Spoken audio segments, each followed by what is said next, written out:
Back to updates. ప్రజలకు అనేక హామీలు ఇచ్చి గద్దెనెక్కిన కాంగ్రెస్ ప్రభుత్వం ఏ ఒక్క హామీ నెరవేర్చలేదని బీఆర్ఎస్ నాయకులు ఆరోపించారు. గడిచిన 10 ఏళ్లలో రాష్ట్రాన్ని కేసీఆర్ అభివృద్ధి దిశగా తీసుకెళ్లారని చెప్పారు. ఖమ్మం జిల్లా పాపిడివెల్లి గ్రామంలో పోటీ చేస్తున్న సర్పంచ్ అభ్యర్థి లక్ష్మిని అత్యధిక మెజార్టీతో గెలిపించుకుంటామని తెలిపారు. ఈరోజు పాపిడివెల్లి గ్రామ పంచాయతీలో మరి బీఆర్ఎస్ పార్టీ తరఫున ఇంటింటి ప్రచారం చేయడం జరుగుతూ ఉంది.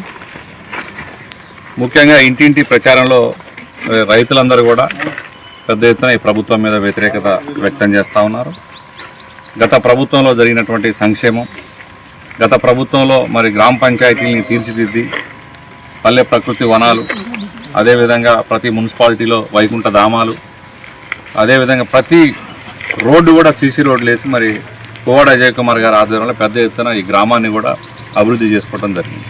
ఈ గ్రామంలో ఉన్నటువంటి ప్రధాన రహదారి ఎన్నో ఏళ్లుగా మరి ఇదే కాంగ్రెస్ ప్రభుత్వం చాలా ఏళ్లు కూడా పాలించినటువంటి గ్రామం అయినప్పటికీ ఆ రోడ్డున తట్టడి మట్టిపోయినటువంటి నాయకులు మరి ఈరోజు ఆ రోడ్డుని పువ్వాడ అజయ్ కుమార్ గారు ఇక్కడ ఎమ్మెల్యేగా మంత్రిగా ఉన్న టైంలో ఇక్కడ బీఆర్ఎస్ పార్టీ సర్పంచ్గా ఉన్న టైంలో మరి ఆ రోడ్డుని నాకు తెలిసి ఈ రఘునాథపాలెం మండలంలోనే ఏ గ్రామంలో కూడా అంత హెవీగా అంత నాణ్యతతోటి కూడినటువంటి రోడ్డుని ఎక్కడ చూడలేదు.